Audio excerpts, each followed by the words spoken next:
Hey everyone, welcome again to More Layers. Welcome again to More Layers. I'm Seth Mariano. And I am Jordan Smith.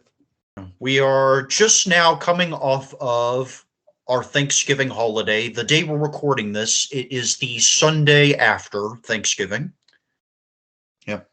Just got back in town from a faraway out of state family trip just yesterday. And how was that? Well, that was good. A simple, low key. You guys watch the parade or anything? I did see a little bit of it. Um, I did, watch a little bit of that. Some of the NFL football. I watched the whole Bills Saints game. What a win that was. I couldn't remember if they had won or lost that one, but then I remember they won this week, and then I think the previous week they had gotten demolished, which a lot of people were surprised about. Yeah, by the Colts. Yep. But they redeemed themselves on a big day, so good for them. Yeah, but Tre'Davious White apparently suffered a season-ending injury on Thursday's game. Oh man, and we were just talking about this kind of stuff last week too. Well, anyway, we've got a big topic I think should be fun. Today is mainly about Christmas. Yeah, with Thanksgiving over, everyone's eyes are now turning towards that holiday in December. So, for those of you who are new to the new format we introduced in this new season, we're gonna focus primarily each episode on a big topic, have a table talk discussion with some questions that have been pre-prepared as a guide. We'll go back and forth with our responses to those. Yep. And then at the end, we have been playing a game of sorts, if we can think of one to do. Usually ends up being like a quiz or something, but that's okay. And then at the very end, we usually like to do a couple sections. One of them is called News That Bites, which is some news story or even something in our personal lives that didn't go so well. And then we end on a high note by talking about news that rocks. Yep, and so I guess we'll jump right in and go into our big topic of the day, Christmas again. Yep. And our table talk. And I started with a simple question at the top: favorite Christmas commercials. Yeah, that was a good one to think about because I actually had to like go through and kind of think of ones that I see every year. And one that I've already seen this year a couple times is ones where the red and yellow M&M are setting out a bowl of red and green M&Ms for Santa, and they actually see him and they're like, he does exist, and even Santa acknowledges that he exists, and they all just faint on the floor. Oh yeah, that's like a classic one that plays every year. Absolutely. And another one that I thought of, especially with how classic it is and kind of a little bit of a plot hole, funny enough, is a Christmas ad for the Flintstones and their cereal. Because Barney disguises himself as Santa, goes down the chimney, and is about to take a bowl, and then Fred shares them with him once Santa is actually there. And it's all fun and good. It fits with the season. But then I wonder, since Flintstones were in the Stone Age, how did they celebrate Christmas when Jesus hadn't been born yet? Yeah, I guess that is a plot hole. Granted, it's still a good ad. It's very classic. It's very Christmassy. It just, in a comedic sense, doesn't make sense. Yeah, I've never seen that one. I don't know if I see it all the time, but every once in a while, I'll look it up just to watch it in case I don't see it on TV. Well, I thought of just one. I might have thought of a couple other ones as well, but this one I thought topped them all. It's a more recent one from Burger King. for a Burger King 2 for $5 deal. And what I think I enjoyed about it was it's sort of was sort of a nostalgia inside joke for me, because what they did was they did a sort of, well, to set up the context, I guess, sort of for you. Years ago on the internet, I saw something kind of sort of like a web page where someone had taken a photo, I guess a generic photo, of a Burger King cashier and did a sort of cutout animation with it, like say, I guess Angela Anaconda or those Mrs. Munger's Class and Centerville shorts on ABC. So it was like that. So it was like that kind of thing, and they had made it so the guy looked like he was singing a parody of sorts of Carol of the Bells about working at Burger King. Huh. And then I guess at some point someone took that and made a sort of remix of it with the Trans-Siberian Sarajevo music. Okay. And so then more recently this commercial comes on where they're doing a sort of a cappella Carol of the Bells thing, singing about this 2 for $5 Burger King deal. And my mind quickly jumped back to my memory of that webpage or that song. But I just thought that was interesting. I mean, hey, if it has a special connection to you, that's actually pretty cool. Yeah, I thought it was cool. All right. So I actually did have a couple more. One of them, I think they still air this one. I'm not entirely sure, but it was an ad for Campbell's soup where we see a snowman outside and he's shivering. And then he actually comes inside. He's dragging a little snow, but that's okay. He goes to eat the soup, and it turns out after he melts, there's actually a boy in there. So just that kind of little twist there, and how warm and fuzzy it was, kind of just it sets the Christmas mood. Oh yeah, that was a good one. Yep. And then I don't remember how many of these there were, because I think there was at least one or two. But there was one where it was an ad for Coke, but it was one where these polar bears were sitting on top of some sort of snowy hill or iceberg or something. They look down, they see a bunch of dancing penguins. The youngest polar bear accidentally slides into the middle of the group, and they offer him a Coke. And they all get welcomed in, and they start dancing to Christmas music together. And they used the song Little Saint Nick by the Beach Boys. Yes. Yeah. So you know which one I'm talking about. Oh yeah, I've seen it too. Okay.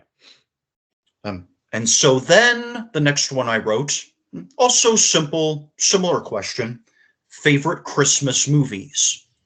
Now, I'm guessing you might have a lot of them in mind. Just to limit myself from going too many, I wrote down about 5 or 6 of them.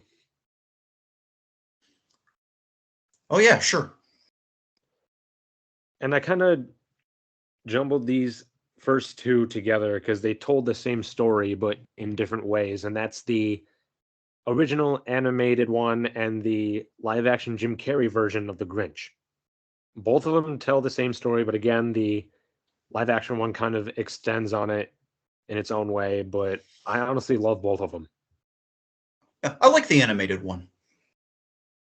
Sure, it's the definition of a classic. Yeah, and okay, what else? The next one I wrote down is also a classic. I forget who made it, but it's that stop motion Rudolph movie. Oh, I like that one too. Yeah, I completely forget because there's usually a name attached to it. but I completely forget Rankin who and it is. Bass. Oh, Oh yeah, Rankin and there we Bass. go. Yeah, thank you. But yeah, it's that one. I love watching that one every year. It's one of the ones that is kind of on that non-written list of Christmas specials we watch every year. This one is also stop motion. Might have been made by the same people. Santa Claus is coming to town. Oh yeah, it was. Okay, cool. So I kind of like that one because A, it's already a good story. It's got the whole Christmas thing. But the biggest thing I like about it is unlike most Christmas specials that show Santa already like in the suit and like in the North Pole factory or workshop or whatever, this story tells how he became Santa, how he got the coat, how he got his name, how he got to where he was, why he started giving out gifts in certain ways. It's like it's a clever spin because I don't think even to this day I've seen any other movie really do that. And I'm not sure whether the story they wrote was original or something they took from legendary literature, or whether it was that or something they thought up on their own. I don't know. Yeah, I'm not sure either, but it's still a unique story because I think it's the only one I've ever seen where Santa started out as a baby or a young boy. Fair enough. Yeah. Yeah. All right. Next one I feel like is a little bit divisive because from what I've heard from people, people either love this movie or don't, and that's Elf. I'm on the pro side personally, and I believe so are you. Yes, I definitely am. Uh, just the overall movie is good. I'm one of those people that enjoys Will Ferrell's performance in that film. I know not everyone is a fan of it, and I get that, but I personally love it. Yeah, probably. I guess it pokes a little fun at some Christmas entertainment cliches, and has its goofy moments, but it's it's not too condescending to me. It's not too dark. It's more balanced, I think. It's a bit more lighthearted, but it does have its subtle, serious moments in there too. Yeah, good one. Yep. Then the other one I wrote down is another classic, and that being the Charlie Brown Christmas. I I will say this: every year, starting with the Halloween one, my family and I like to tune in and watch each Charlie Brown special as it comes through. And for me personally, for whatever reason, my favorite moment in each special usually ends up somehow involving Snoopy. With the Halloween one, it's where he was flying the doghouse around. In the Thanksgiving one, it's the scene where he's setting up the table and he ends up fighting a lawn chair. Not sure how that works, but it did. Uh, and for the Christmas one, it's a moment where Lucy is asking him to impersonate various animals, and then he starts doing goofy things behind her back just to upset her, and it's really funny. At one point, he actually like hyperbolically mimics her mannerisms, her facial language, and then she catches him doing it and gets all angry at him, and Yeah, she then he licks her. yeah, she tries to take a swing at him, but she misses, and then he gives her a big dog kiss, and she runs off screaming. Yeah, was that all? Yep. Yeah. Well, I listed three, and these ones probably aren't as beloved or talked about as much as the ones you mentioned, or even A Christmas Story or other ones. Right. But I have my own reasons for liking them, and I think that's okay. Yeah, go right ahead. We all have our own opinions on some things, so it's all good. Yeah. The first one I didn't really see, even though it's been around for a long time and it's been so popular. I didn't really see until I was pretty well into my adult life, and that is Gremlins. I think I was grown up too when I first actually saw that movie all the way through. Oh. Oh, well, that's interesting to know. But go ahead. Yes. So, this one, it's debatable whether or not you can count that as a Christmas movie, I guess. But I remember, seeing it marketed when I was younger as a Halloween film, and the reasons are probably obvious. You've got a monster, you got a monster who's threatening, that kind of thing. I would probably say that it's kind of like Nightmare Before Christmas, where you could watch it at either holiday and it would still kind of make sense. There you go. Yeah. That's good. Yeah. Yeah. So, I'll admit I'm not that intrigued by the moments more focused on the human characters. I do, I think, enjoy like the antics or the action of or the behavior of the Mogwai and mostly the Gremlins that sort of wreak havoc around town. Well, I mean, it makes sense. I mean, the movie is called Gremlins, so typically you would want to see more of the Gremlins. Yeah, pretty suspenseful. It gets some pretty scary when they get into action. It's kind of a thrill. Oh, sure. But it's still a good one. Yeah. And then I wrote down what you could probably describe as a very modern Christmas story, Christmas with the Cranks, starring Tim Allen and Jamie Lee Curtis. I don't know if I've ever seen that one. Yeah, I think just the other year I saw it like maybe 4 times in one season, like maybe twice or 3 times of them on TV, probably. Okay. Yeah. And Dan Aykroyd is also in it. He has kind of a villainous role in it for most of it. It's just pretty good, witty comedy, and some pretty fun action that happens. It's I don't know how to put it in words, but it is a pretty interestingly different one. I mean, hey, as long as you enjoy it. And then I guess at some point I'll have to find some time to watch it myself and see what I think. Yeah, sure. And then finally, I put down The Santa Claus, a live-action Disney film. It's The one with Tim Allen? Yep. Okay. Another Tim Allen. Yep. And I think this came out, I believe, the year before Toy Story came out. Did it? 1994, I believe. Toy Story was released in 95. Yeah, I do remember Toy Story being released in 95. I just didn't remember what year the first Santa Claus movie came out. Yeah. Yeah, what's a good, I think, a good, pretty realistic feeling family film combined with some nice, with a nice story centered around Santa Claus and nice North Pole set design and all this fantasy stuff that's woven into it nicely. So I like that one.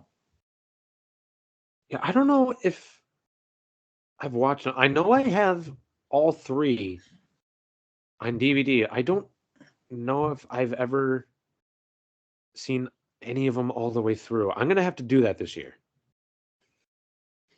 Oh, I think it's worth at least a try. Sure. The second one I'd say was a pretty solid sequel. And then I believe there was a third one with Jack Frost. Yep, Martin Short as Jack Frost. Yeah. Right. Yeah. Well, that one I don't know. I've only seen it like once the whole way through, and then like the last few minutes of it or so on TV. So my impression is it's not that good, but I may have to, in order to really be fully confident, I'd have to maybe watch the whole thing again. All right, maybe we can both do that at some point and see what happens. Maybe. Yeah. Right. And then the third thing I wrote down for a question was favorite gifts we've received. Yeah, I honestly had a tough time narrowing this down since I love pretty much all the gifts that people give me. Uh, I could at least try to think of some ones that come to my mind or stand out. And definitely one would be, I don't think it was technically a katana, but it was some sword that looked very similar to that. Because for those who don't know, something I like to collect is legitimate actual swords. I don't have too many yet. I have maybe four legit ones, and I don't have many places to put them at the moment. But that one I got for Christmas, and it was really nice. And were they like actually ones actually used in wars or something? I don't know if it was ever really used in the past, but I believe it was probably designed like one. Like it still was a metal blade. It was dulled so it wouldn't be too sharp and hurt somebody. But it's a legit metal blade. It comes with a sheath.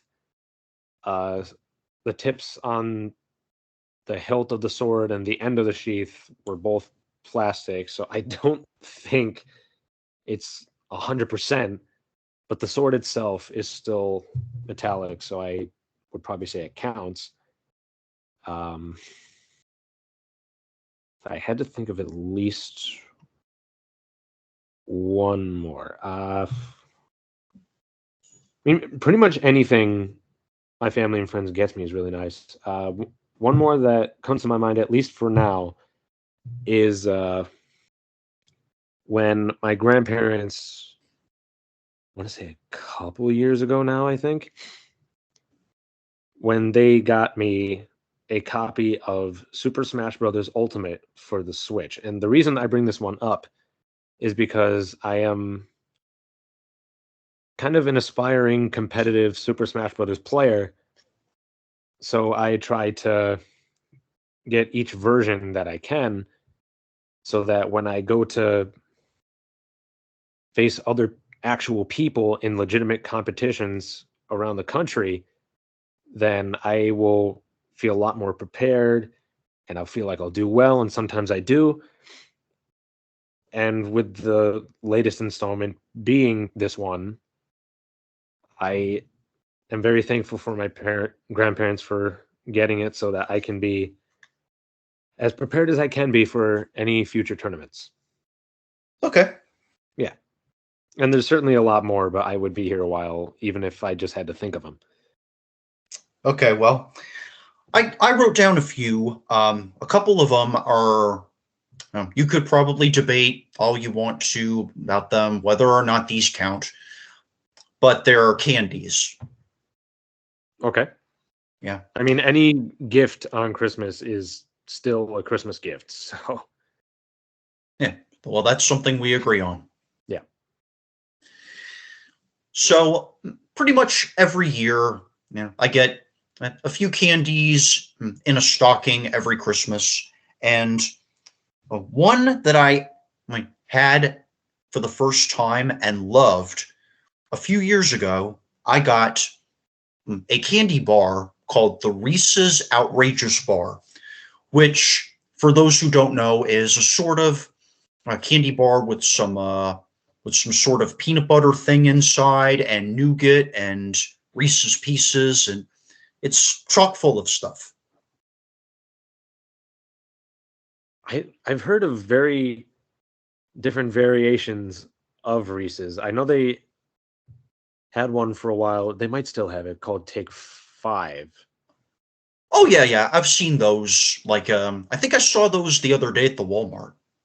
Okay, so they are still making them, but yeah, I don't know if I've seen the outrageous bar before.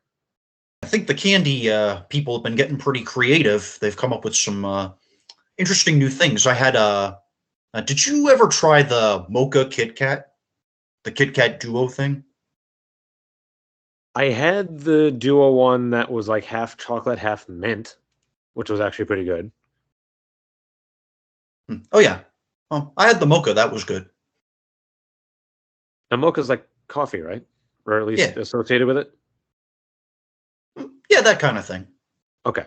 Yeah, that one I haven't tried. Yeah. And then the other candy I put down was you've probably seen it probably at Aldi. Mm-hmm. But it's a chocolate called Merci. It's a sort of finger-shaped little chocolate candies. You can get them in a bunch of varieties: cacao, caramel, hazelnut, nut. A lot of good ones. Well, I think it depends on the variety. Some like hazelnut, I believe, have some sort of crispy nut stuff in it. For example, I Okay. believe. Yeah, yeah. There are a lot of good varieties. I really indulged in that. I have enjoyed that. I've actually only received that as a gift like twice, two Christmases in my life, and thoroughly enjoyed them both. All right. This may be one of those things where I would probably recognize it if I saw it, but I just can't picture what it looks like right now. And then I put down there's a product out there called the Miracle Scraper, which Yep. basically is a thing that looks like a funnel. You kind of rub it on your car glass, and it removes ice that easily. Now, I don't know if I'm thinking of the same exact thing. Might be something similar, but not exactly the same. But I remember I think it was my sister, either when she was in college or shortly after, where I got her this ice scraper that could also produce a small wave of heat to help melt the ice a little bit faster and get it off the glass faster. I don't know if the Miracle Scraper does the exact same thing, but it sounds like it at least serves a similar purpose. Well, it removes the ice like it's like a chisel sort of thing. Okay. You can rub it on, and you kind of loosen up the ice. Okay. Yeah, yeah, and it's really been useful. It really has. It's been really good. You know, it doesn't always like remove the ice just like that. If it's like really tough or dry, it takes like some more effort or digging in to get it off. But it's I think it's easier than spraying it with de-icer or poking at it with the chisel thing on your brush.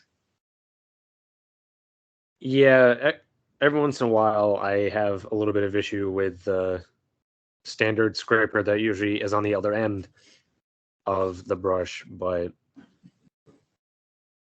yeah, I might have to look into this Miracle Scraper thing if you are saying it works as well as it does. Oh yeah, yeah. I recommend that. Okay. And then one thing my mom gave me like a couple or so years ago Yeah. was an NIV Life Application Study Bible from Tyndale. They sell these in the atrium at our church, and my mom got one for me one Christmas, and I the big thing I like about it is there's an index toward the back with a bunch of different specific topics written in bold, and I can look up. I can easily find passages related to it, and so I think it's more or less convenient for that reason. I was about to say, I would definitely say that's a good idea for somebody to do, because if they're having trouble with a certain thing in their life and they want to find a verse that pertains to whatever that struggle is, then they would just look in the back and be like, oh, I can find it here. Let's see what it says. It would save them a lot of time, a lot of stress, and hopefully it would help them solve their issue. So then I wrote down what are movies that we've seen on Christmas Day? I thought about this, I guess, because I've seen a couple of them. I don't know if you ever have seen any. Now, are you talking like movies that we saw for the first time on Christmas Day, or what? Like, yeah, I was thinking like in the theater. Oh, in the theater. Okay. Okay. Yeah. Yeah. I just realized I didn't really specify that. It's okay. But you wrote down, I A think, couple. two? Yep. Yep. And the first one was the 2014 film adaptation of Annie, starring Quvenzhané Wallis, Jamie Foxx, and Cameron Diaz. All right. And that's the most recent one, right? Yeah, and in the coming week, they're supposed to. NBC is coming out with a live musical performance of it. With the cast from the movie or from like the Broadway version or what? It's a sort of NBC live musical thing where they get like celebrities and different actors to play the roles. And Okay. so they've got for this one they've got Harry Connick Jr., Nicole Scherzinger, and Taraji P Henson, and a bunch of actors doing this one. Gotcha. Yeah. Yeah, I guess the that movie was at least okay. I can't really complain. Okay. Yeah. And then I put a film called Welcome to Marwyn, which is a film directed by Robert Zemeckis, who directed Forrest Gump, Back to the Future, and The Polar Express. And it stars Steve Carell, Jennifer Hudson, Leslie Mann, and a few others. Oh, okay. Yeah. Based on a true story, apparently, about a guy who was bullied for wearing women's shoes, and I guess that's debatable whether or not that's acceptable for a man. But either way, he was treated pretty badly, and so he created this sort of fantasy land called Marwyn with a sort of, I guess, fictionalized version of himself and a bunch of different hero characters. It combines live action real world with this animated fantasy world. All right. Yeah, Interesting concept. yeah, yeah. It was at least okay, I guess. I mean, hey, it answers the question if we saw it on Christmas Day. So there you Yeah. go. All right. Did you have anything that you could put down? I wrote down one. I didn't see this one in the theater, but I do remember seeing it at least the first time on Christmas Day. And it is a Hallmark movie, and most of those movies are notorious for having almost identical plot points throughout the film. But this one, it's difficult to explain. But this one stood out to me. I don't know if it's because of how the actors performed or something, but it's called The Christmas Bell, and Bell spelled Belle, kind of like Beauty and the Beast Bell. Like the way they told the story, the way the actors performed, it it's a Hallmark movie, but it was just so well done. I put down a couple more here, and Hmm.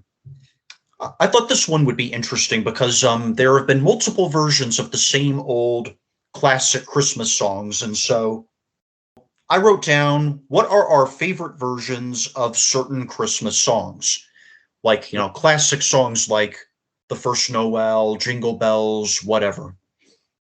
Yep. Now, the first one I wrote down kind of compiles a bunch of them together, and I wrote down pretty much any version of a song that has been done by Josh Groban. Okay. Yeah, his voice is just well suited for songs like those. And one that I like to point out is when he did a duet. I forget who it was with, but he did a duet of the first Noel, and it sounded really good. I also I put a couple of Josh Groban ones. Specifically, they were both from we have owned a copy of his Noel album, and I Okay. put down a couple of the tracks from that album, specifically Silent Night, simply because of the sort of very thoroughly produced, swelling classical arrangement of Silent Night that Mm-hmm. was. And then I'll Be Home for Christmas, which not only has a sweet vocal performance by Groban, of course it has that, but Oh yeah. also the use of the recordings and hello messages from military people on war duty that were woven in between. I was about to say, I think I remember, at least in the beginning of the song, there's a bunch of people that are out at war, but they're sending messages saying they are wishing their families Merry Christmas. Yeah, yeah. At the beginning and at the end and in between vocals, they did that, and it was actually a suggestion that was made by Groban himself. Oh, well, props to him then, because that's actually very respectful. And I think in a way that kind of adds some more meaning to the song. It makes it more emotional and makes it not makes it the song feel less generic or tiresome and makes it more moving. Sure. And then there was one other by this was a track by Reliant K of the 12 Days of Christmas. And if you know 12 Days of Christmas, you know how repetitive it is. Yeah. And I think, in a way, for me, their version of them is poking fun at that fact and playing around with it. And so, Sure. which makes it more fun than your typical version, I think. Yeah, I definitely have to agree, because I wrote down a song that also is based on the 12 Days of Christmas, but puts a big twist on it, and they call it the 12 Pains of Christmas. And partly what I like about that one is because of what the people are saying, and that it's just so comedically ridiculous, but they don't just repeat the same lines every time. Like, trying to think, I think he's the second one in the song, the guy that complains about putting up Christmas lights. He doesn't just keep saying putting up Christmas lights, he'll shout out different issues he has with it, like when one light goes out, they all go out, or now why are they blinking, or get a flashlight, I blew a fuse. That sounds interesting. Oh, I definitely recommend it. 12 Pains of Christmas. All right, cool. Yeah, there have been a few creative, sort of comedic takes on that song over the years. Like there was one with the Chipmunks, and then there was one on Disney Channel's what's now called So Random. I think back then it was called Sunny with a Chance. Okay. And I'm sure there have probably been multiple other takes of that sort. Probably. Yeah, but I guess the Reliant K1 would have to stick out for me for now. And that is perfectly fine. And I have a small handful left. I think I have three, it looks like. One is from Okay. Pentatonix, which is a group of 5 people who do songs a cappella. The one I wrote down was when they did their rendition of Up on the Housetop. And it was kind of interesting because usually hearing that song, it's usually a little bit slower, but they made their version a little bit more upbeat, and it actually really works. Oh, okay. Yeah. Then I also wrote down the Trans-Siberian Orchestra, which seems really good at making epic versions of songs. And the one that always stands out to me is Carol of the Bells. which is a part of the Sarajevo thing I mentioned. Right, yeah. But they made this version of Carol of the Bells sound like it comes straight out of an action film, but it still has that melody that everybody knows, and it sounds really good. Yeah, it's also got a little bit of God Rest Ye Merry Gentlemen woven in there as well. Oh yeah, it's like right at the beginning before they really get into the Carol of the Bells main melody. And there's a bit of that in the middle too. Yeah, well, on the piano. Okay. Yeah. And then the last one I wrote down, it's more of a story told with music. And it's the one where Santa is narrating his experience visiting the home of a United States soldier. That doesn't sound familiar. I can't remember the name off the top of my head, but if I remember what it's called later on, I'll try to send it to you. Okay. Yeah, it's a powerful little story. Yeah. Okay. Yeah. And then the last thing I wrote down was, what are traditions or rituals we highly recommend for every Christmas? Okay, yeah. Yep. So I put down a few things, beginning with, but this I said in parentheticals. It's optional, but morning prayer, or start the day maybe with, if you are a believer or thinking of being one, I guess. Take a little time to reflect on the beauty of Christ coming and His grace for you, and how it can inspire you to love others better or something, or start the day on a foot, of being thankful, feeling refreshed to be so loved. Really, that's optional. Oh, that probably wouldn't apply to you if you're not a believer. Well, sure. And then I put a gourmet dessert, which is kind of a norm in our family, from a simple little cookie to a big cake, and we've done that everything in between, I guess, and do something unusual and fun.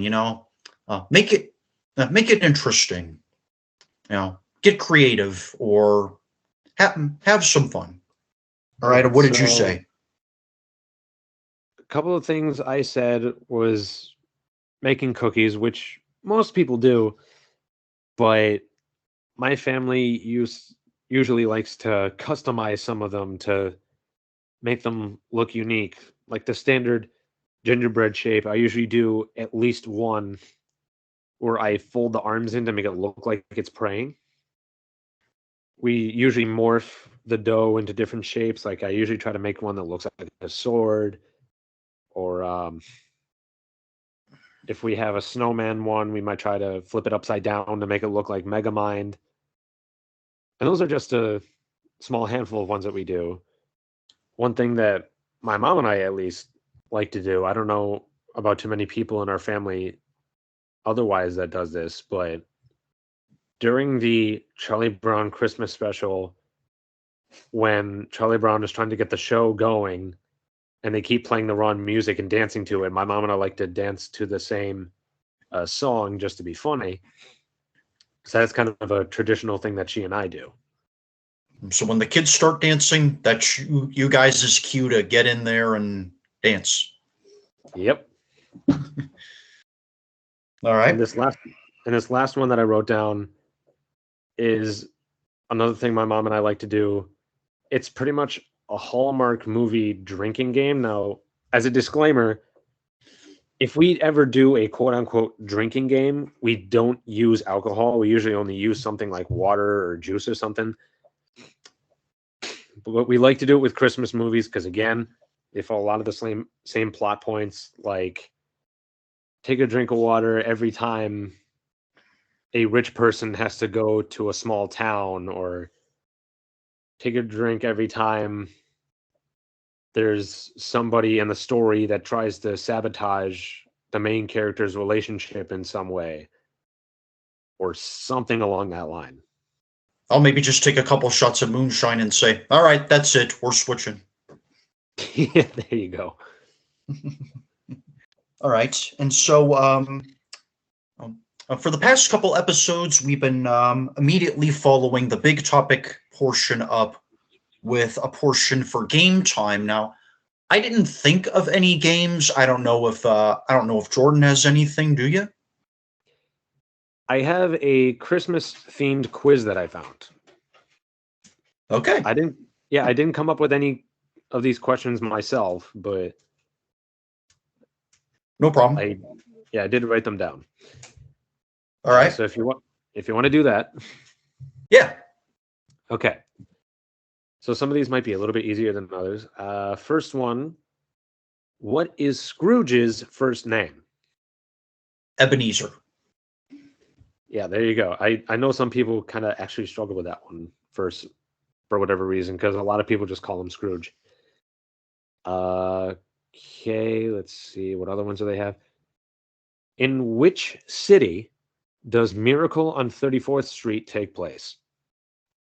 New York. Yep. And I think there's 2 versions of that film. At least, yeah. There was the original black and white. There was the more recent one with Mara Wilson. And the older one starred Natalie Wood. Okay, so there's at least 3. Yeah, well, or at least 2. Well, yeah.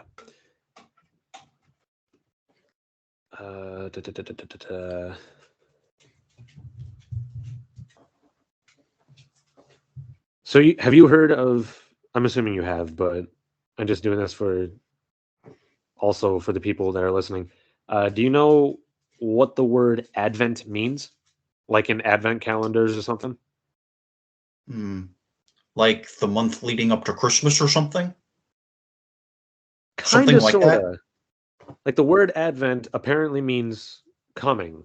So like usually with Advent calendars, it counts down to the coming day of Christmas. So my brother, when he was in college, he actually did with some fellow student musicians a little concert in the chapel with a sort of Christmas Advent theme. Okay. Yeah. Yep. So I at least kind of know about it. All right. Let's see. Santa Claus has several different nicknames, and one of them is Saint Nick or Nicholas. Yep. They wrote down Nicholas, but Nick is fine too, because a lot of people will just say Saint Nick. All right. In the movie Elf, what does Buddy say after he picks up the phone in the office? Buddy the Elf, what's your favorite color for? Cuts it off there. Exactly. You got that one. I love that scene. All right. When are the 12 days of Christmas traditionally celebrated? Let's see. When do they start? And I'm guessing the 25th through, so 11 plus 11. Let's see, 5, 6, 7, 8, 9, 10, through January 5th. I don't know. You actually got it. And that was a multiple choice question, but I figured I'd ask you first to see if you could figure it out. And you nailed it. All right, cool. Yeah. This one may be a little bit tougher. Which country actually banned Christmas in 1644?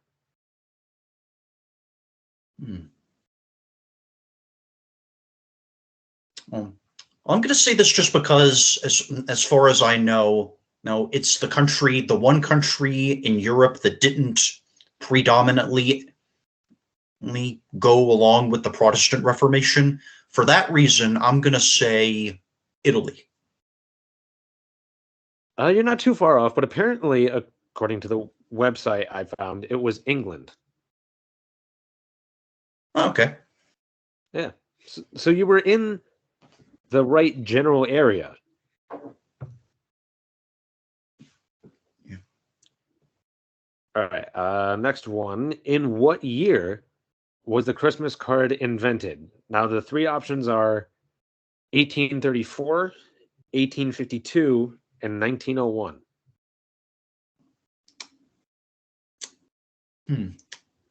Yeah. I'm going to guess 1852. It was apparently 1834. Okay. But again, you were close. And then the last one I have here. Name the Christmas-themed ballet that premiered in Russia in 1892. The Nutcracker. Yep. Yeah. There you go.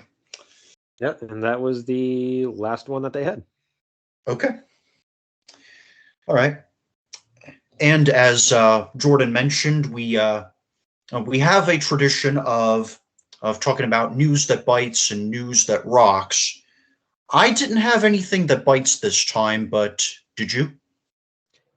I struggled a little bit to think about this, but one thing that did come to my mind is I think I touched on this a little bit last week on the whole cyberbullying issue on With TikTok. the guy with the speech impediment and TikTok. Yeah. Yep. And there's another one that's, I don't know if they're on TikTok anymore, but that's only because they got banned multiple times. You can still find her on other video sharing websites. And she goes by the name That Vegan Teacher. Now, obviously, by the name, you can tell that she's vegan. And I personally don't have a problem with people who are vegan. People would choose what they eat and whatever. The problem with her, though, is when she tells people that they should be vegan, she goes into sort of a harsh territory when she starts to come after people and using it as a way to tell people to be vegan. Like, there's another somewhat popular video sharing user. She's on YouTube, she's on TikTok, called Call Me Chris. And not too long ago, I don't think, she made a video talking about how she was harassed and assaulted in a not so pleasant way. And I won't get too explicit on that for her sake. But then, with no provocation whatsoever, that vegan teacher responded to her video talking about her bad experience and being like, well, if you don't want that happening to you, why would you let that happen to animals? Be vegan. It's like it was completely uncalled for. And for moments like that, she has become notorious as a bad representation of people who are vegan. So she's very much still at large. People are trying to ban her or get her off of video sharing sites. But the fact that she's still out there and harassing people, I feel is a good reason to say that this is the kind of news that bites. All right. Yeah. I didn't have anything again that bites, but I did find one thing I think rocks, and it's something that was published last Wednesday morning by a website called macrumors.com. And basically, it's reporting that Apple is starting a sort of do-it-yourself program that gives Apple customers parts, tools, guidebooks for fixing damages themselves. Okay, so like they send them a repair kit of sorts? Or something like that. All right. Now, but they do say if you're not comfortable trying to fix it yourself, still take it to the Apple store and have them do it for you. But for those who don't want to do that or don't feel like doing that or whatever, I think they might like this. Yeah, and I know some people like to build or fix their own electronics or gadgets or whatever.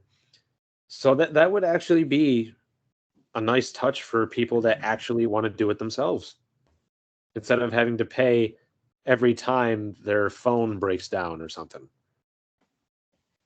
Yeah, maybe. Did you find something that rocks too?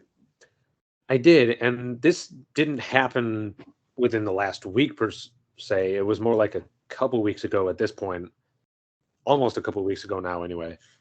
I am a big Marvel fan, and I have been increasingly excited for the upcoming Spider-Man film, especially since Spider-Man's my favorite superhero anyway. And I would have brought this up last week, but I wanted to prioritize the announcement of my newborn niece. But Sure. I think on the Tuesday, about a couple of weeks ago now, they released the second trailer for this movie. And I personally feel that the news rocks because, again, I love superhero movies. I love Spider-Man. And the way they're steering the story, or at least hinting at it for this film, I just feel like it's going to be really good. And I think it comes out in about 2.5 weeks, and I'm very much excited. I don't know if I'll see it on opening day, but I'm very much looking forward to it. Well, thanks everyone for streaming this. And remember, you can see all of our full episodes on YouTube, Facebook, Anchor, Spotify, and Google Podcasts. And please send in any questions, comments, ideas to our email at more.layers.podcast@gmail.com, or you can send a message to our Facebook, and there's a link to that on our YouTube. Yeah, and if you have any topic ideas or suggestions, please let us know. We both personally love interacting with people, so we will definitely try to respond as soon as we can. Well, thanks again, and bye-bye. Thank you. Take care.